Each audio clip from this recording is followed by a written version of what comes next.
Okay, yeah, so we are recording, and my name is Simon, and welcome to Simonheals, to this Reiki Level 1, first module of the Reiki Level 1. So this course is offered in 3 modules, and you should have each received a PDF of the course content. Have you all got that? Just give me a thumbs up, or if you haven't got that, just give me a thumbs down.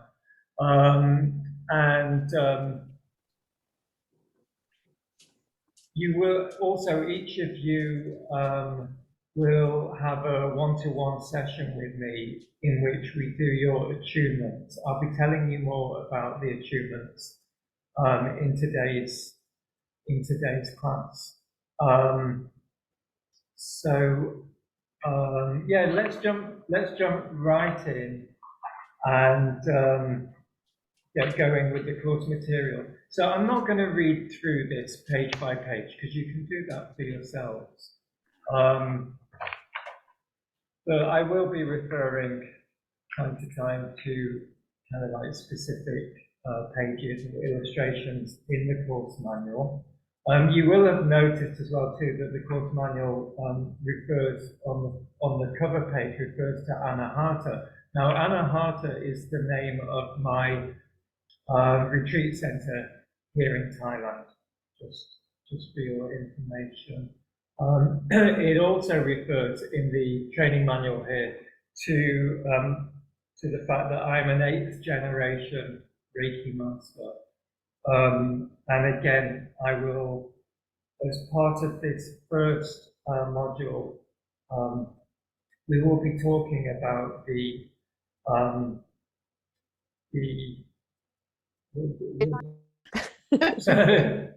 yeah, something happened then. I think it's just Thai internet.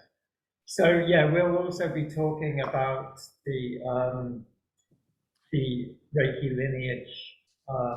We should get to that today in today's class. So, do you have your PDFs in front of you? Are you able to reference those, or not? If not, it's fine. Just listen to me anyway. I mean, whilst I'm teaching the Reiki, of course the words are important, and there's definitely a communication. Okay, if that happens again, I'm going to have to look at another option for the internet. I'm on the Wi-Fi here, but it seems a bit intermittent. So as I was saying, not only is there a verbal communication that's going on here and information that is being shared in that way, but there's also an energetic exchange that's going on. So, you know, I would, although it's important to listen to what I'm saying, for sure, please don't get too kind of hung up on trying to remember all the details. Reiki isn't really about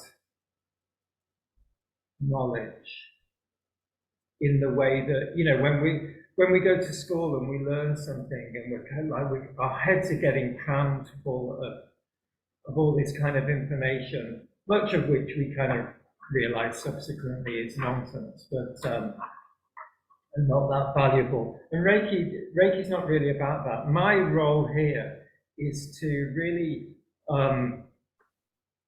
reconnect you with. How's it over there? Okay, I'm so sorry about this.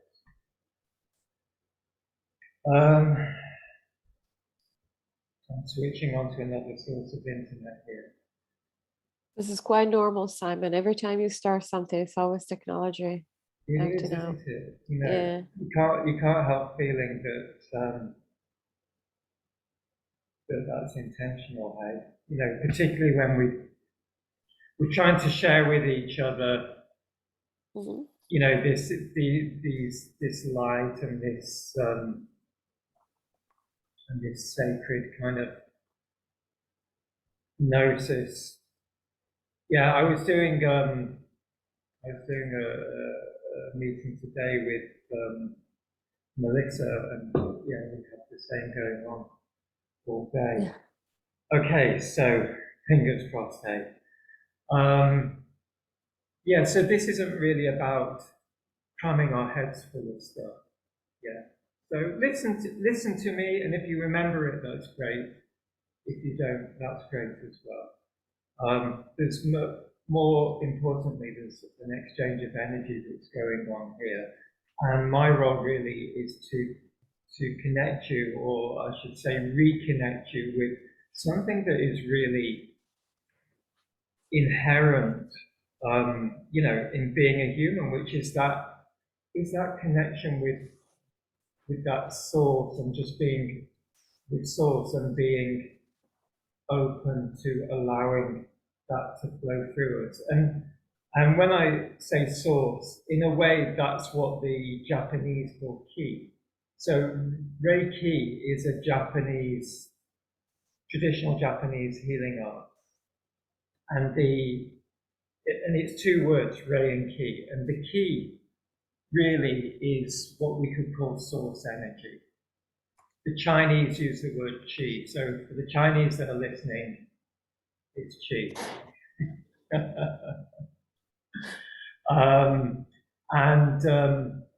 Yeah, other words have been used in different kind of cultures, different traditions. Words like prana, orgon. You know, even to some degree, the word God isn't.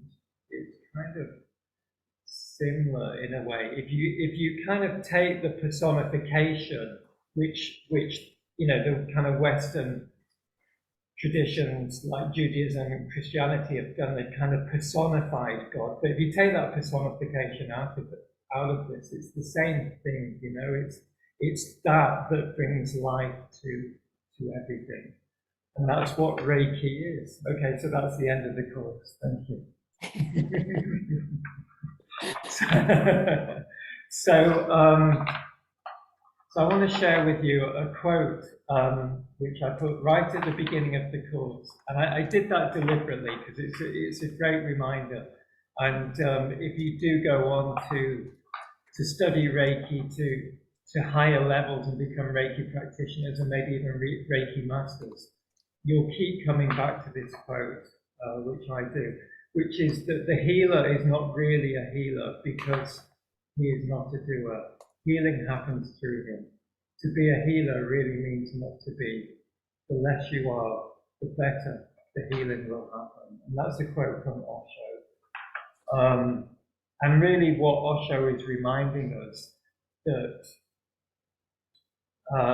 that we're not healers, that none of us, not one of us can heal another person, that we are channels through which that healing happens.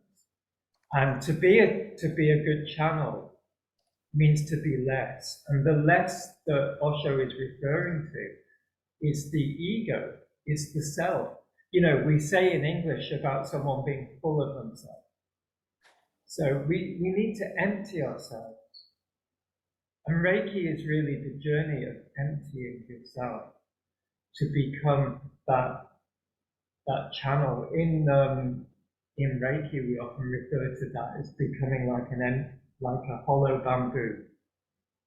So we hollow out the bamboo, and then if you take that analogy a little bit further, then think of the traditional Japanese and Indian flutes made out of the bamboo. The flute cannot play a note if it's stuffed full. It will only sound beautiful when it's empty. And we are the same. We're musical instruments. And I know that's something that you and I have talked about a lot, Elena, and probably will talk more about in some of our future talks, because it's something that we're both fascinated with, and it's something that I'm going to dip in and out of quite a lot during this course, is the role that sound plays in the creation of what we think of as reality, and in terms of our health, or particularly our physical health, also. I just want to add here, actually, before we get too far into this, that if anyone wants to say anything, please maybe just put your hand up or something like that and jump in. Yeah, this isn't just a kind of lecture from me. It's very much a meeting and a conversation. So please do. So yeah, I think that quote's a great way to start the course. So this really is a journey of emptying out ourselves, so that tune of the key of the universal energy can play through us. And that's how the healing happens, when that resonates through us. And we create, we don't even create, we become the instrument through which that sound flows. And then that sound flows through us into, if we're doing an actual Reiki treatment for someone, it flows through us into that person to bring them healing. But we can use Reiki in all aspects of our life. It's not just a kind of hands-on healing modality, which I guess is what most of us think of when we talk about Reiki. Of course, that's a very important part of it. But it's very much something that we can really incorporate into all aspects of our life. And if we choose to, it can really become a lifestyle choice. So the Reiki level 1, Reiki is really taught now in these levels. There are 4 levels, and Reiki, and each level builds on the previous. So it wouldn't work to just jump in and do Reiki level 3, for example. You need to do the previous levels for that to make sense, and for also, there's also a process of your vibration increasing and building. So, which reminds me to give you all a health warning at the beginning of Reiki. Do not do this if you don't want your life to change. If you want your lives to stay as they are now, then please, please jump off the call, because your life's going to change with Reiki, potentially in spectacular ways. And really, the degree to which that happens is really in correlation to the degree to which you apply yourself to this. Like anything, like, I don't know if any of you do yoga. So yoga can be something that you do once, twice a week, half an hour at the local sports centre, and that's great, and that you'll have some kind of benefit from that. Or you can really make yoga part of your lifestyle, not just the asana practice, the pranayamas, the breathing, the yogic diet and cleansing, etc., etc. And Reiki is very much the same. You can learn Reiki and use it time to time, when when your relative has a headache or something like that, and that's perfectly fine. No reason why not.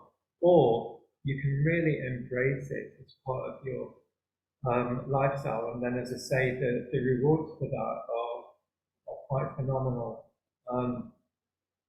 For me, I guess I realized a while ago that ultimately the purpose of my life is to achieve what is often referred to as enlightenment.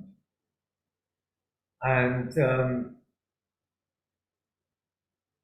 I've come to really understand, I guess, what enlightenment, or for me, what enlightenment is to become the very best version of myself, to become the most authentic version of myself, to let go of all the conditioning, all the traumas,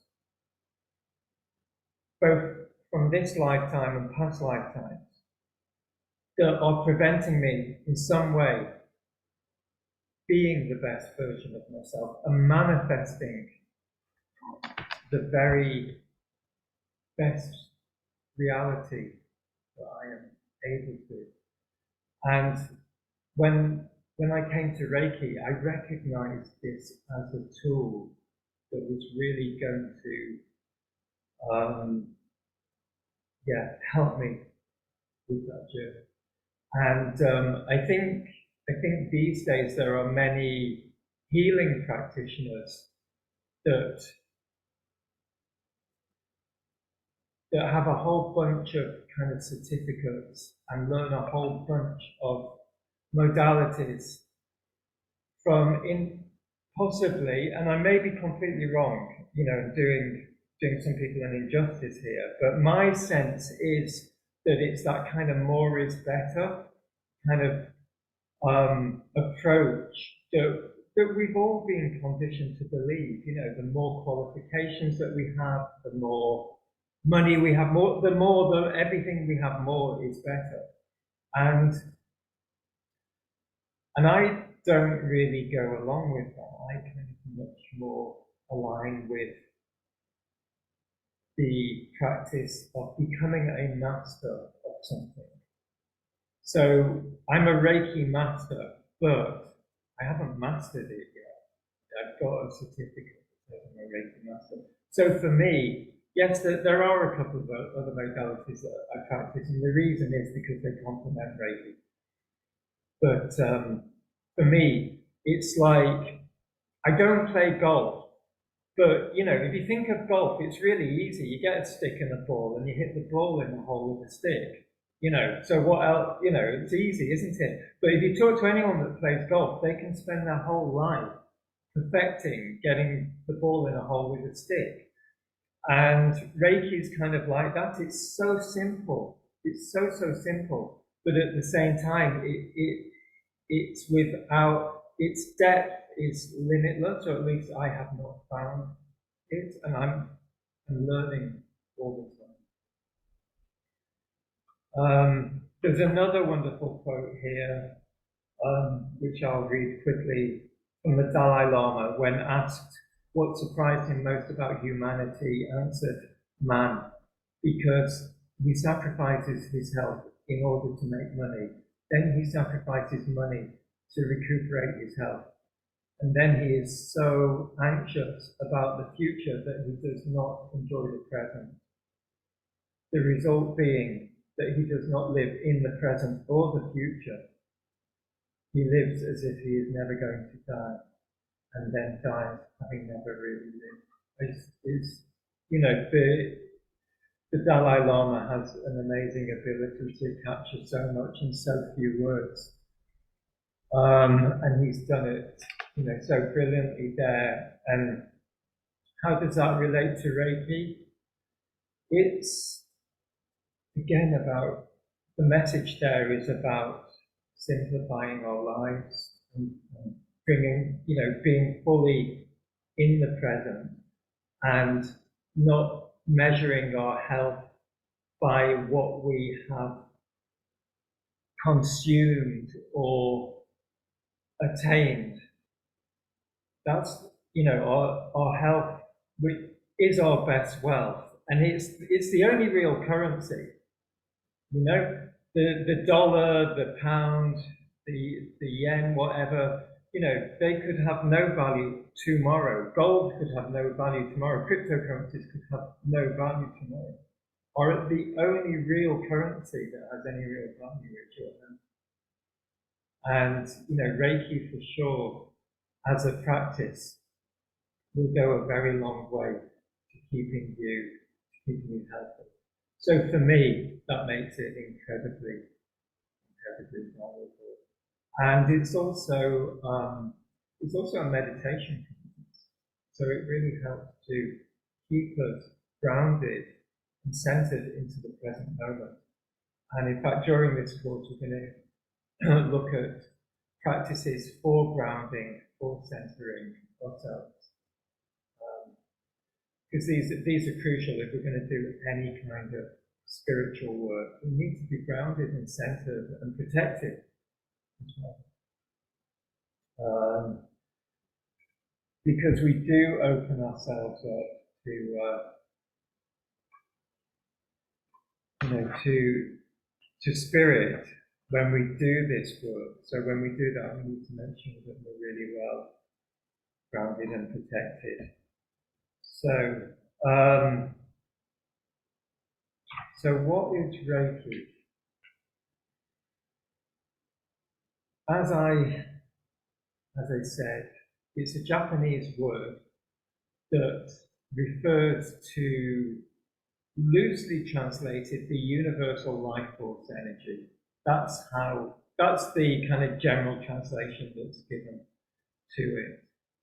Interestingly, I've had the opportunity to work with a few Japanese clients, and they haven't heard of Reiki. And when I asked them what the word Reiki means, to them it's something kind of ghostly and spiritual.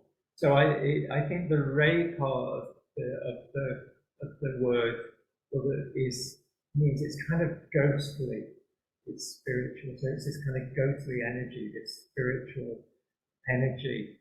And of course, as we've already said, it is a healing modality that we've come to recognize it as a healing modality called Reiki.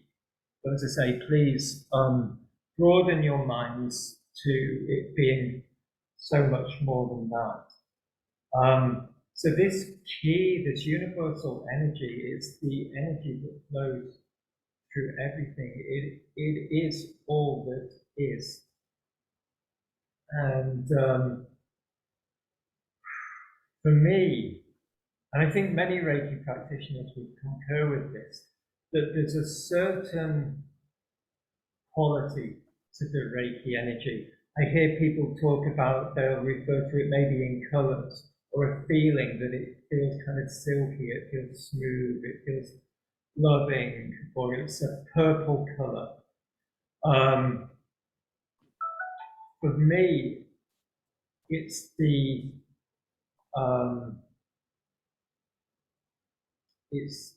frequency, the energy of unconditional love. That's how I feel and experience Reiki. And I please, Alana. Yeah.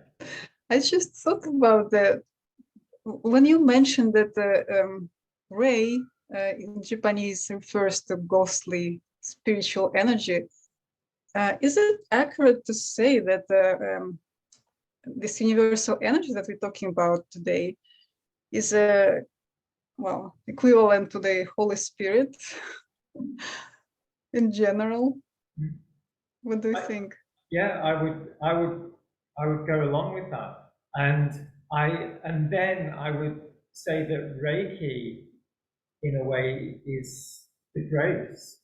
It's grace, and I know you actually practice a modality, don't you, which is healing through grace, or that's something that you're developing.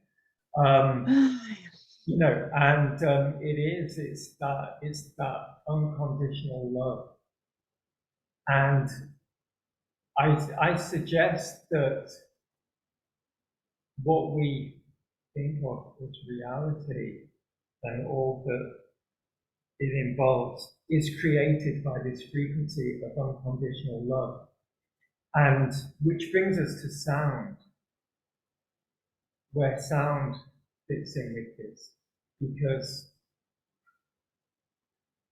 see, we as beings, physical beings in this dimension, we have access to a very narrow bandwidth of frequency. So let's suppose that this is what I could do with a whiteboard actually. Let's suppose that all the range of frequencies, vibration. when I say frequency and vibration, does that mean something to all of you? I kind of assume that because we use that so much in our vocabularies now, don't we? But to me, what that means is that everything is energy. So all energy has a frequency, a specific frequency, which is determined by its vibration or the wavelength of that frequency, from a very short wavelength like that to a much longer one like that. And that long one can be lower, and it can be higher, and that can be higher, and it can be lower as well. And so we are, as physical beings, we have access to a very narrow bandwidth of that very broad bandwidth of frequencies in the whole universe. For all we know, that might be infinite. There may be no bottom or top to that, but either way, we're experiencing that within it. And that really is the visible light spectrum. Our reality is the visible light spectrum. Now, we as physical beings, we decode that energy through our physical bodies. And this is what gives us our human experience. That's why we're here. Isn't it, Claire? That's why we created ourselves in the 25th, to have this physical experience. And these human bodies are decoding all these vibrations, all these frequencies. And these through what we call our senses, our 5 senses. Maybe we have more, but so some of these frequencies, we see them. So they give us the beautiful visuals of this experience. Some of them we hear them, some of them we smell, taste, etc. But they're all the same stuff. The vibration that we experience as sound is no different than the vibration that we experience in life. It's just a different way that we're decoding that particular frequency. And I suggest that ultimately everything is sound, and that this universe came into being as sound, through sound. And a lot of the ancient traditions suggest the same. Like the Hindus talk about that everything started with the sound of Om, that came into being with the sound Om. So there was nothing, and then there's a sound, and from that sound, something is created. And in the Bible somewhere, it says that in the beginning was the Word, and the Word was God. I don't think God just shouted, "Oi," the word, "Oi, you can start now." I think what it's referring to there is the sound. So I think what I'd like to do with you at this point, we've got 4 minutes left of this, and then we'll have to go on to the next Zoom call. So I'm just going to share the screen with you, and I want to show you. I'll do this.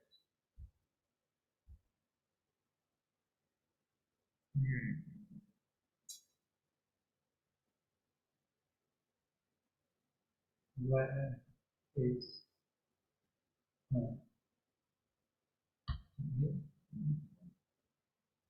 sorry, no, it's not that one. I'm a techno fossil, as Bella pointed out. How do I stop sharing that? Stop share there. Okay, what I want to share with you, I can't see it in the options. I'm going to try this one. If it's not this one, no, please bear with me. Sorry.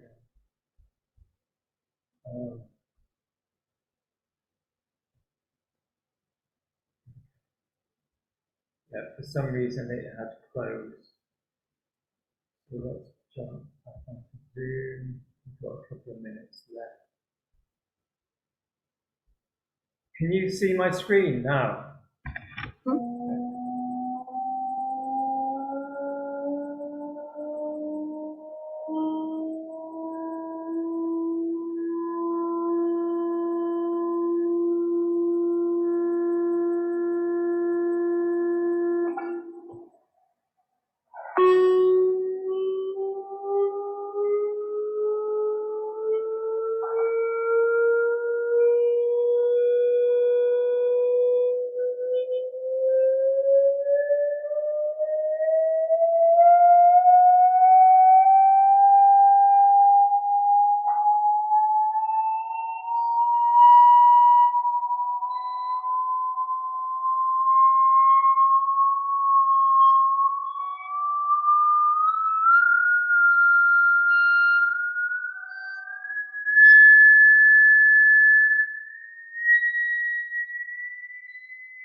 Okay, I'm going to stop that.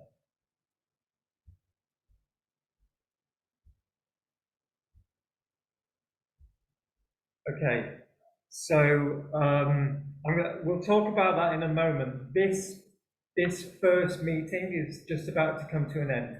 So I'm just going to send you a link for the next one, for the next part, okay, in the Telegram group, and I'll see you. We'll start in 5 minutes, so we've got a 5-minute break, okay? All right, see you soon.